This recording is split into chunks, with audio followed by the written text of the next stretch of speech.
ללוחמים במערכותם ולקהילות המודיעין, הביטחון והמשטרה שחירפו נפשם למות על קדושת השם ובעזרת אלוהי מערכות ישראל.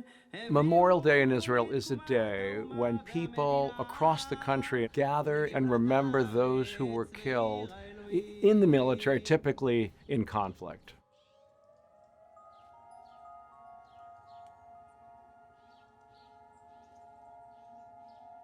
Ludmila Rushkov's son, German Rushkov, was killed in March of 2002. When someone is killed in the army, a delegation is given the very solemn and difficult task of going to the family and telling them what has happened.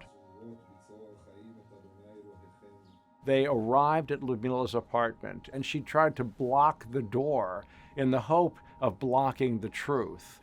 She was just beside herself with grief, and at a certain point, she said, "We must get German's sperm." כשילד במלחמה, כל אימא דואגת.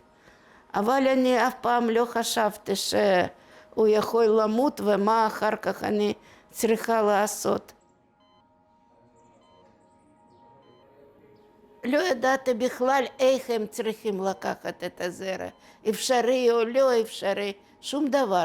אני רק אמרתי, ואחר כך רק זרע לקחת וזהו. ולמחרת בשעה 4 לקחו זרע.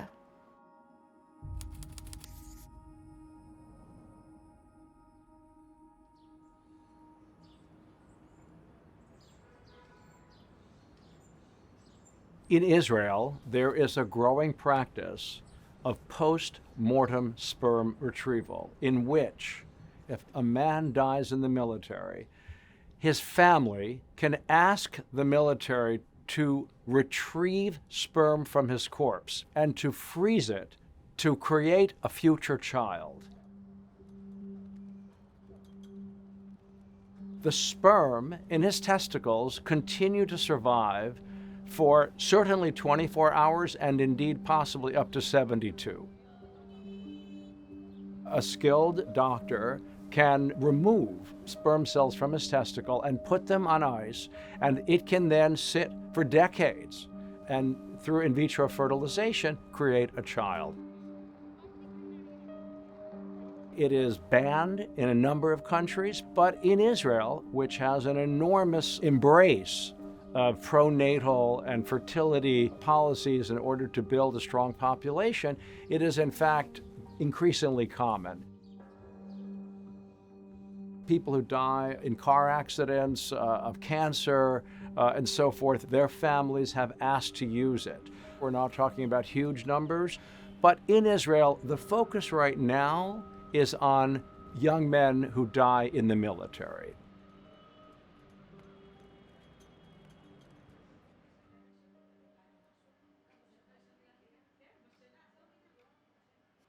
Sperm extraction is actually something that we've been doing for as long as I remember. But in the last years, it became more and more frequent. I'm on call 24/7, and sometimes I get a phone call in the middle of the night. I watch TV and I see some breaking news of some terrorist attack in Tel Aviv or nearby.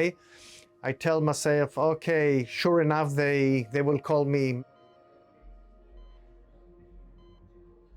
These relatives are in deep grief. They just been notified that their loved one was killed. Within few hours, they can get an approval from a judge for us to perform this procedure. There is like a glimpse of hope and maybe a little bit of light.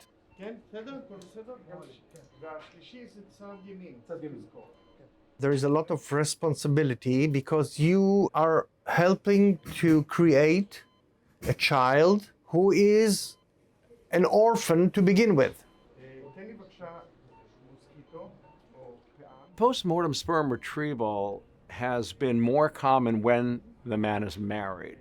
But really what is so striking about the situation in Israel is many people feel, I want to be a grandparent. This is an important stage of life that I deserve. And if the state has asked my son for service and he dies in that service, it owes me this help in becoming a grandparent.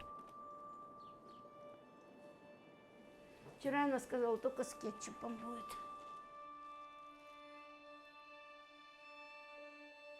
Открой вот этот шкафчик.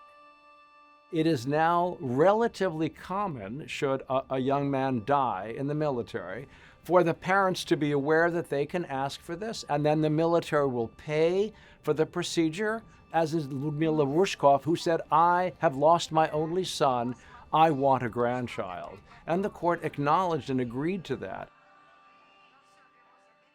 In many ways, Ludmila was a pioneer who brought this to Israel. And interestingly, she's not a native-born Israeli. She comes from Crimea. אצלי היה בן יחיד, קוראים לו גרמן.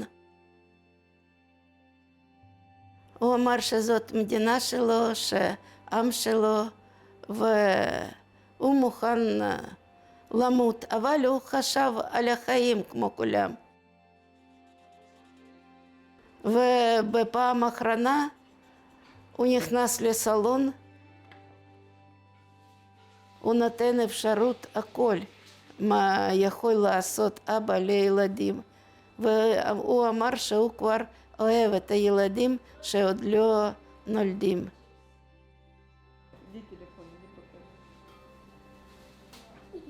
טלפון принеси, я покажу. אני שמעתי סיפור של לודמילה. גרתי עם הבן, הוא היה אז בן 12.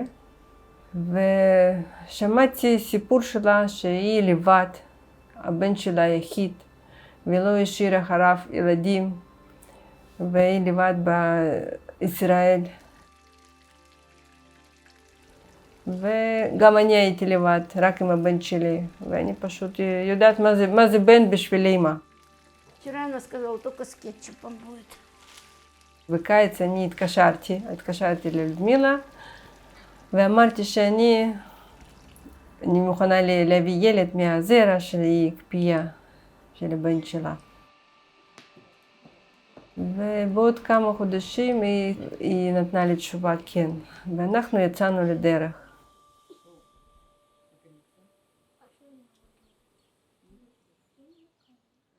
אירנה זה מבן שלי. היה מאוד קשה לעשות החלטה. ועד עכשיו אני מרוצה שהיא אימא של נכדה שלי, אבל הרגשה אצלי כמו היא קרבה, כמו בת שלי. שנה הבאה ורוניקה תעלה לכיתה א'. אנחנו מגדלים את הילדה ביחד.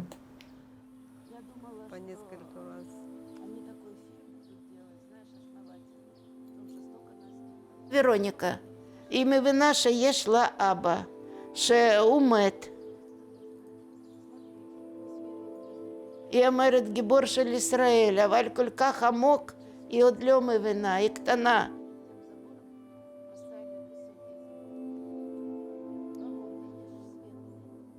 בגן משחקים פה, היא אמרה, אני מבינה שאבא בעולם אחר, אבל סבתא, למה הוא לא בא?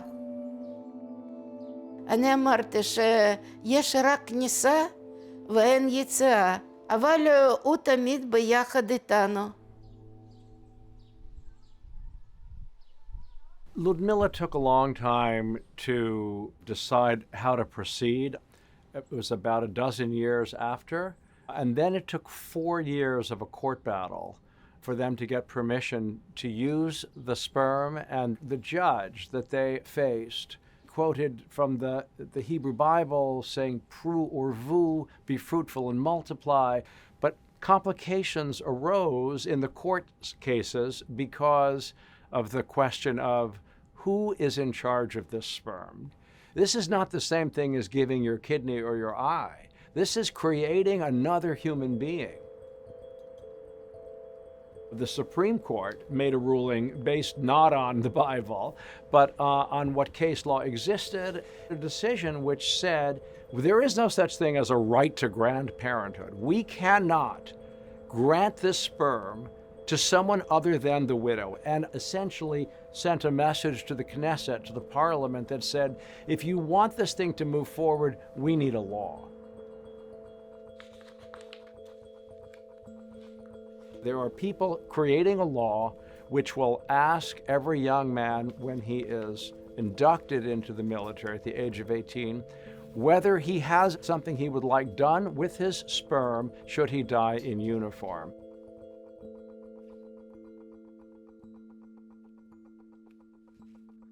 עוסקים בסיטואציה אולי הקשה מכל.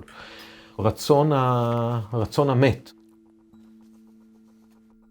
אז קודם כל אנחנו מסדירים פעם ראשונה שבן אדם יקבע את הדברים. כמו שבן אדם קובע למשל תרומת איברים. יש אנשים שאומרים אחרי המותי אני מצווה תרומת איברים. אז אנחנו רואים נגיעות בהקשרים האלה. כמובן שזה לא אותו דבר, אבל זה כך. ואם הוא לא נשוי, אם אין לו אישה, אנחנו באמת מעבירים זאת לשיקול דעת של ההורים. הילד, וגם זה קבענו, לא נחשב יתום של צה"ל. יש פה החלטה של אישה, להיות אם חד-הורית. היא האם האפוטרופוסית, היא לא מקבלת מהצבא או מהמדינה שום דבר. מה שכן היא מקבלת, והילד מקבל, זה משפחה חמה ואוהבת, שזה, אני חושב, מקל בסיטואציה הזאת.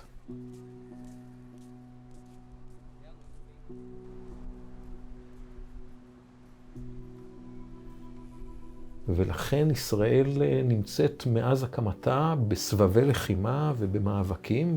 מישהו נהרג. וזה סיפור שהוא המדינה צריכה לתת מעטפת לדברים האלה, לרבות האפשרות הזאת.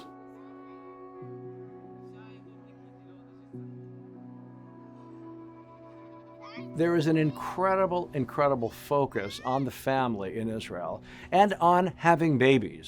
So Israel has, from the very beginning, viewed its role as a place to rebuild the Jewish nation. Why? It comes, of course, just a few years after the Nazi Holocaust, in which 6 million Jews were slaughtered. So even though there's a fairly heavy religious component in Israel, the fact is there's a secular drive to have children in a way that is incomparable in the rest of the wealthy world.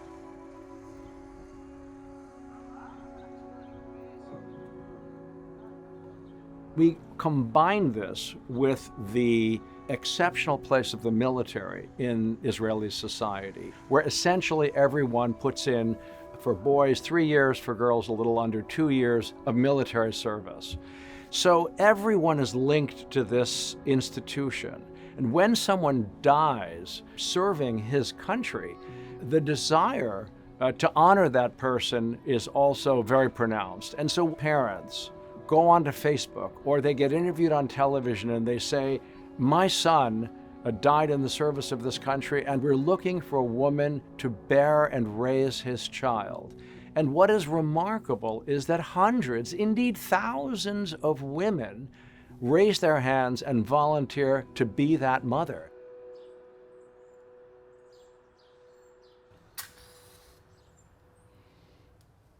הבן שלי עמית נפל ב-12 במאי, הייתה לו שמחת חיים שאי אפשר להסביר אותה. זה היה שמחת חיים של צחוק.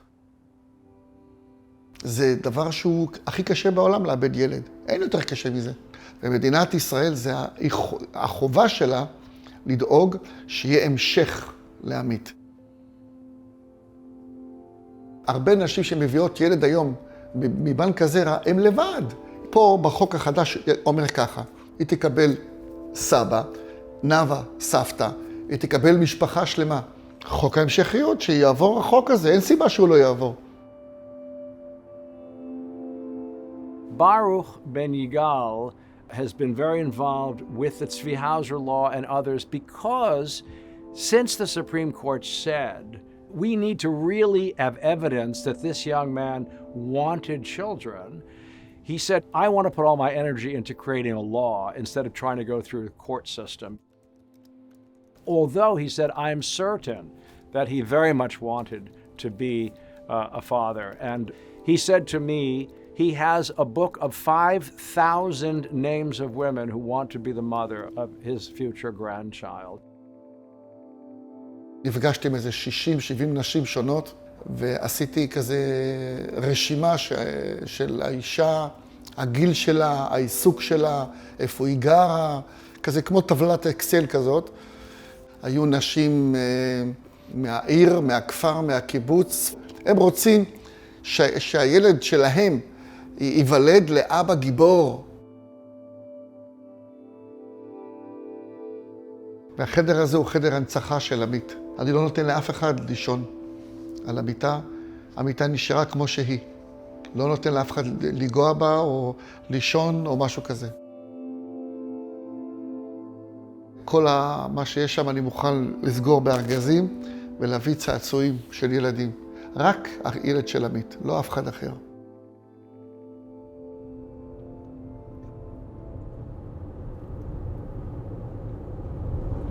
אני חושב שלברוך היום זה כמעט כל חייו. כי לברוך לא נשאר שום דבר, אין לו ילד אחר.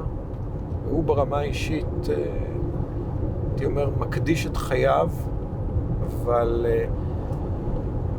ישחרר אותו מלהסתכל כל הזמן בעבר, בבן שהלך, ויעביר אותו לאירוע אופטימי של להסתכל לנכד. יש סוג של חוזה לא כתוב בין מדינה לבין בניה, שמוטלת עליהם משימה, גם היום, לסכן את החיים שלהם בשביל אנשים אחרים. מדינה צריכה לעשות הכל בשביל אותם אנשים.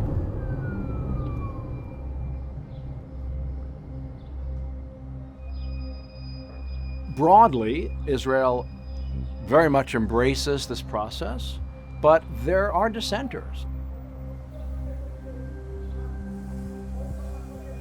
There are deep worries, ethical and legal.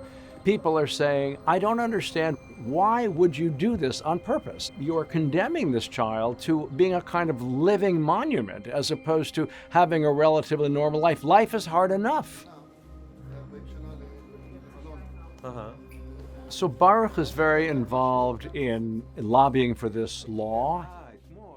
He is politically savvy and connected, so he's used those connections for this cause, but he's not alone. There is a nonprofit organization advocating for this and getting everybody on board.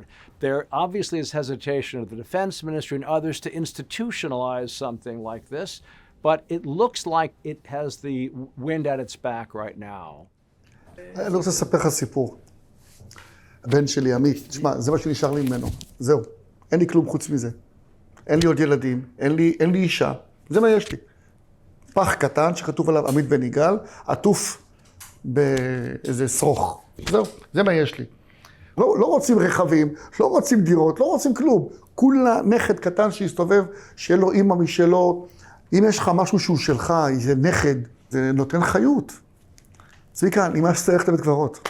אני כל כך מבין אותך. אני רוצה שניתן לו חיים.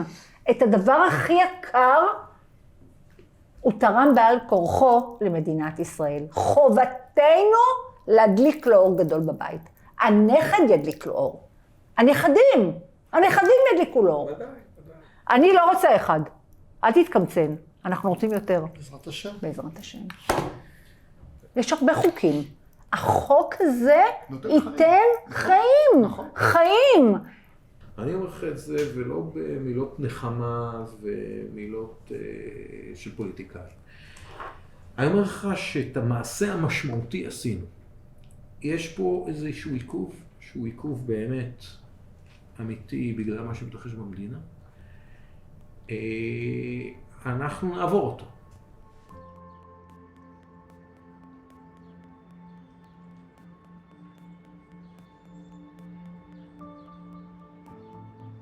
So when you first hear about this procedure, it's hard not to feel a little bit freaked out. At the same time, when you meet these families and the fervor and love that they bring to this fight, you melt because you see that what is it that drives us in life is love. And these people are engaged in a fight for familial love, and that's a very powerful force.